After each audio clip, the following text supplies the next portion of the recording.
What's up, guys? Welcome back to Lil Red Garage. Today we're going to start building the exhaust on 1978 Warlock. I'm going to show you kind of how I got it laid out in my head, some of the tools we're going to be using, and some of the obstacles that we're going to face under the truck. So I'll get right into it. Enjoy the video.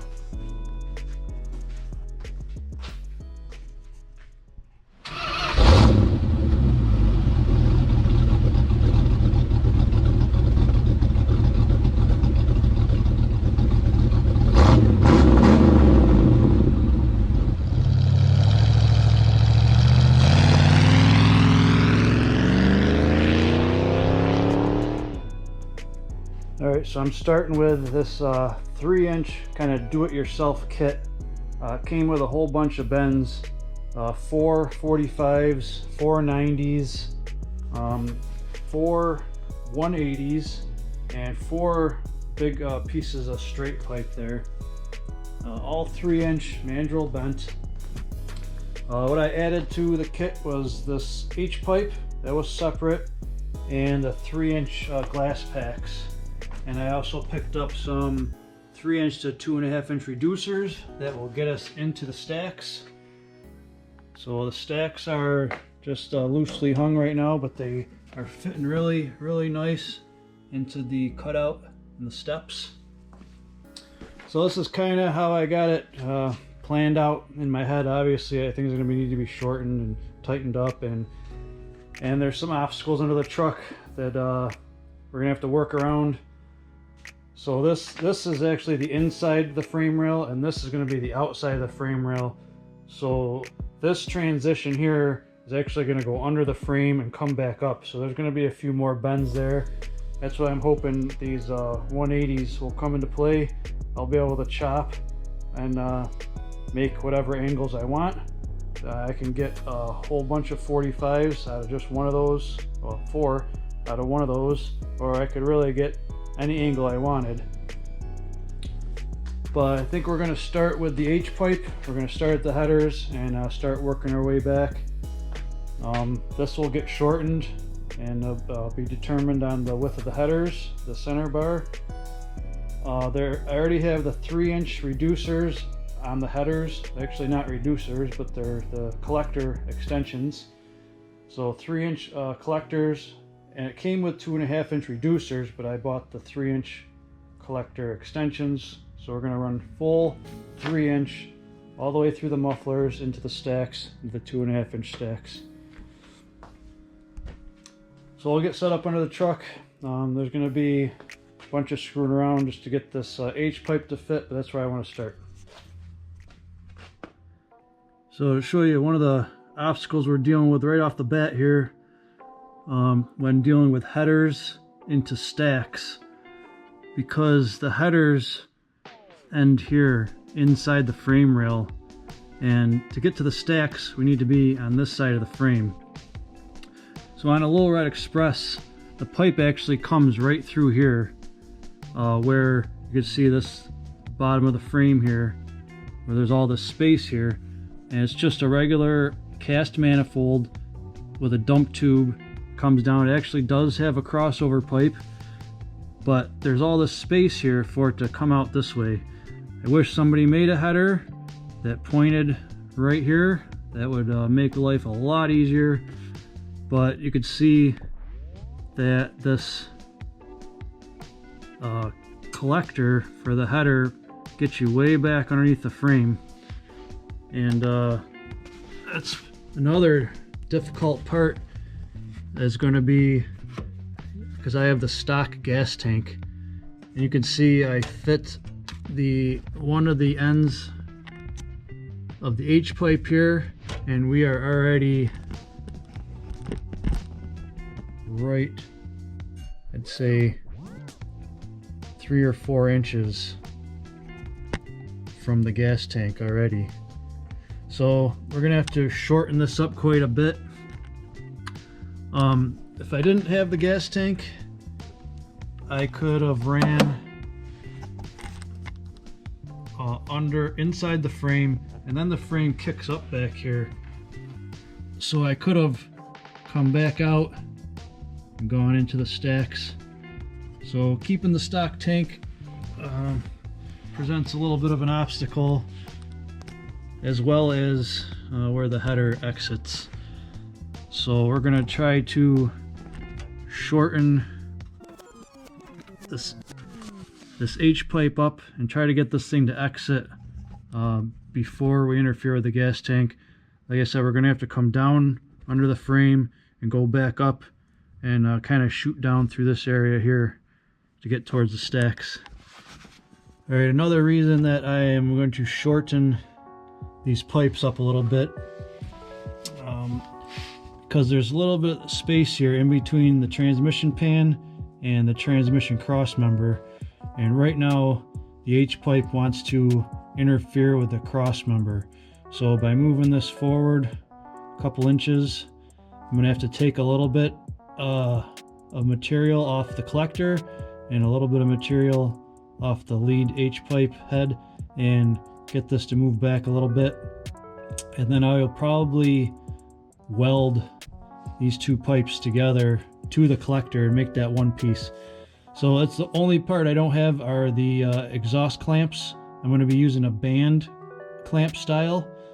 A lot of it's going to get welded, but the mufflers are going to be band clamped, and one side of this pipe, this crossover, is going to be banded so that it's able to come apart, and it will also be band clamped to the stacks. The stacks need to be removable also. Everything else will get welded into pieces, so they're kind of more like one piece. So the collector and this will be one piece.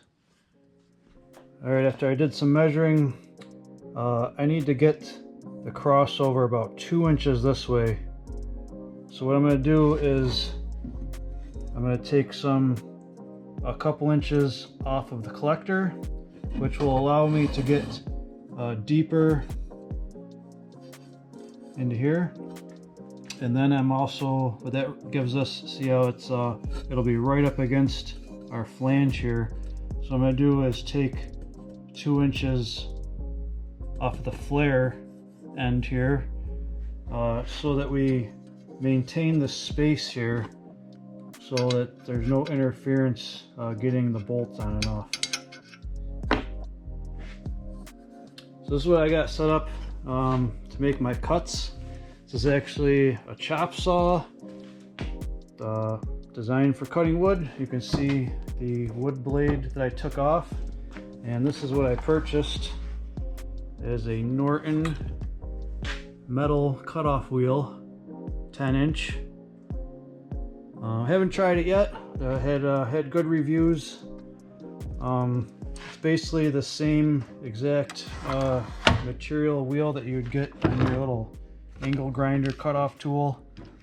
This should just help us get some nice straight cuts, and you see no guard on this, so it should be a little safer.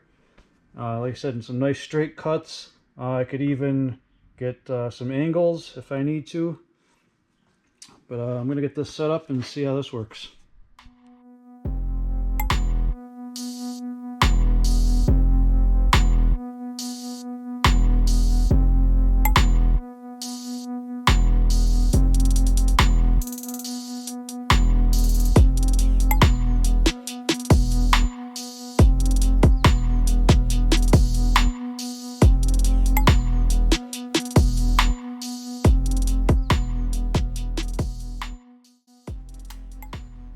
Alright, the modified chop saw actually worked really well.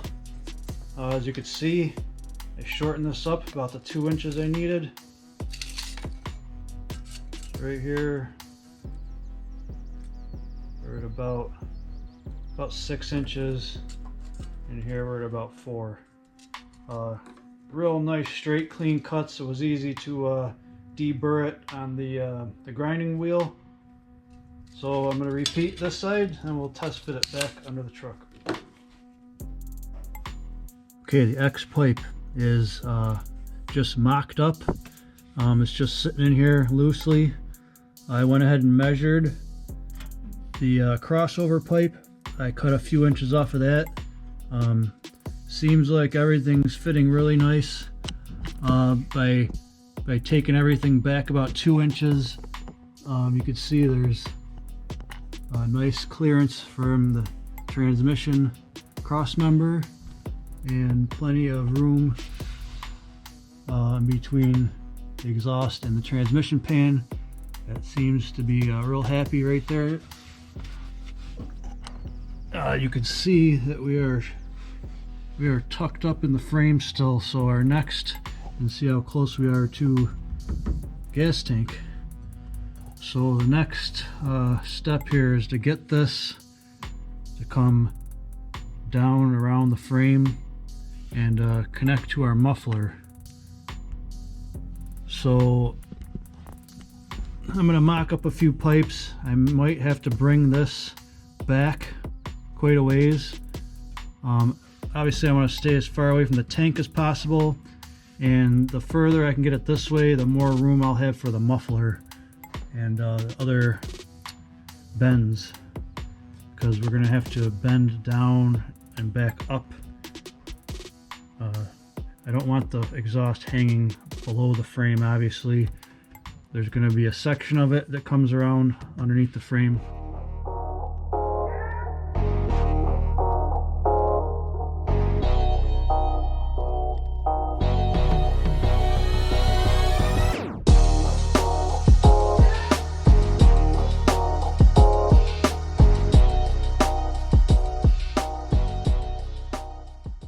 Alright, so I'm pretty happy with how the H-pipe is fitting. You see I lopped off the expanded end here. Give me some more room before the gas tank. This bend is going to be pretty tricky, so I'm kind of trying to figure that out now. I'm going to have to shorten this. I'm thinking about doing like a 45 and trying to get it to come down under the frame here, and then that's going to be pretty tricky. I think what I want to do next is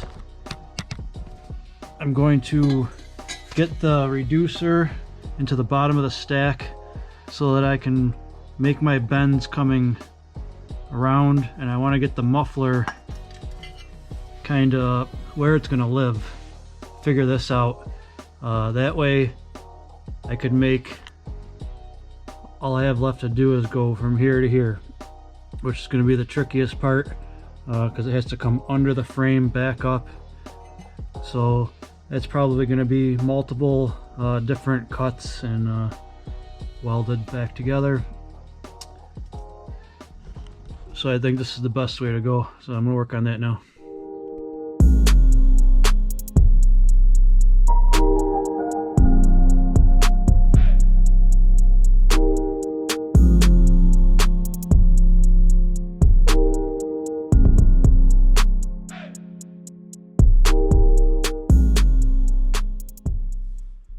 Alright, I got the reducers cut and installed into the stacks.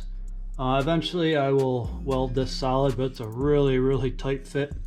Basically I had to press these together with a rubber mallet and a block of wood.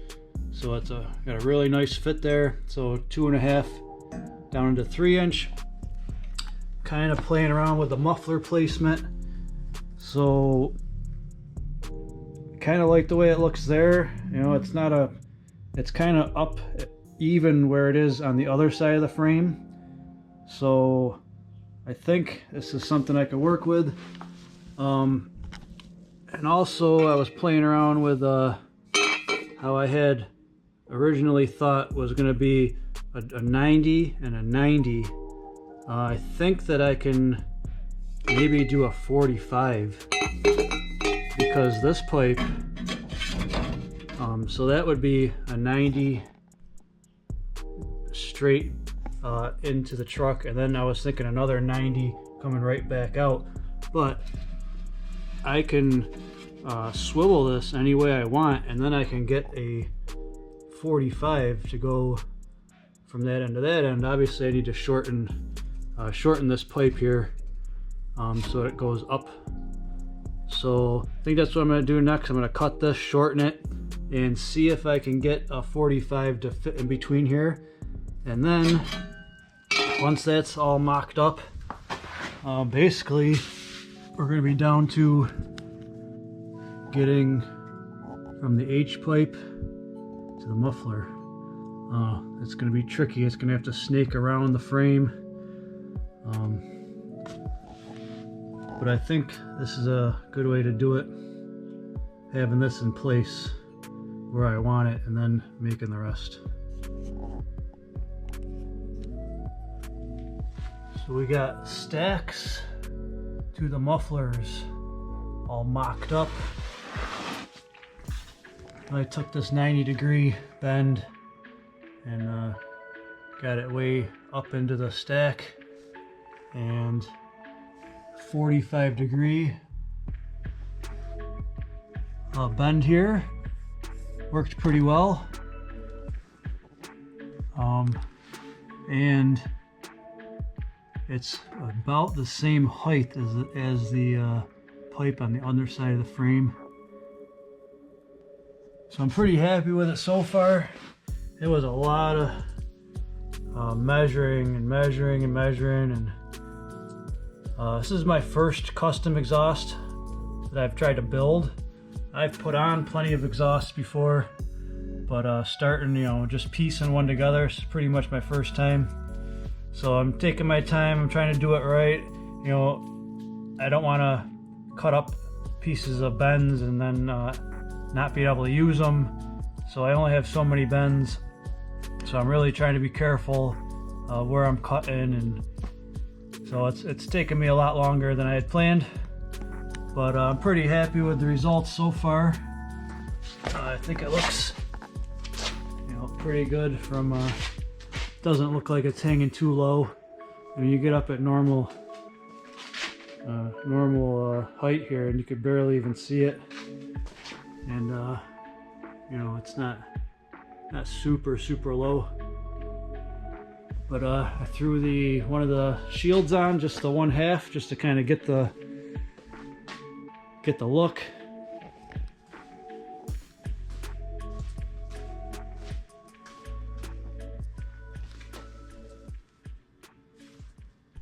So H pipe coming off the headers, all 3-inch, nice crossover. Real happy with how that turned out. It also took a little bit of time measuring and trimming. So this is obviously going to be just a part 1. I didn't expect I was going to build this exhaust all in one night. But really doesn't seem like much, but all we got left is this curve into here, and it's got to come under the frame. But then it's going to have to get come all back apart, get welded in some spots. I'm going to try to make the muffler removable, and the stacks need to be removable because you can't put the shields on unless they're off the truck. So that's going to be a little tricky to do. So I don't have my clamps yet. I have, like I said, I have band clamps, nice stainless band clamps. I don't like using the old style, just the the original style clamps, because they tend to pinch, and then this will never come off. It actually indents the pipe, and it's real difficult to get apart. You end up messing up the exhaust trying to hammer it all apart. So I'm hoping that that'll work well. But like I said, this is just mocked up.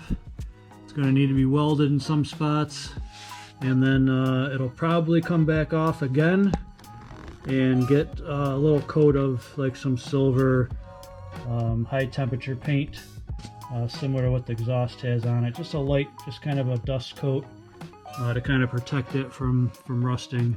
The crossover is actually stainless. It was, for whatever reason, it was like $150 for a steel 3-inch cross pipe, and I got this one for like $89. So I mean, I hadn't planned on doing a stainless, but it was cheaper for some reason for this, so I went with it. And so that'll always stay nice, but a little coat of paint on the rest of it. I also wanted to point out this blade worked out really, really well. Gave me real nice, fast, easy, straight cuts.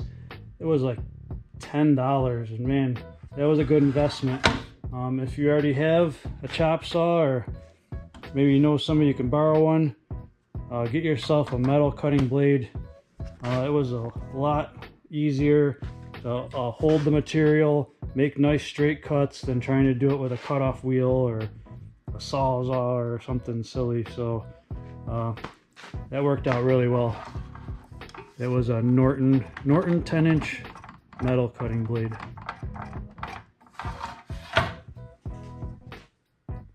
I did make a little progress on one other thing today. To show you quick, I got my new headlight switch.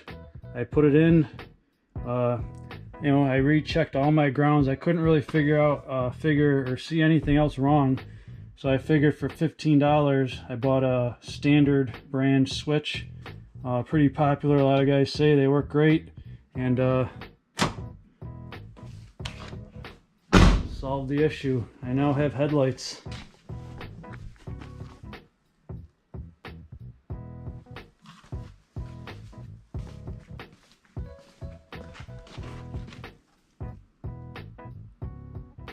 So really stoked on that.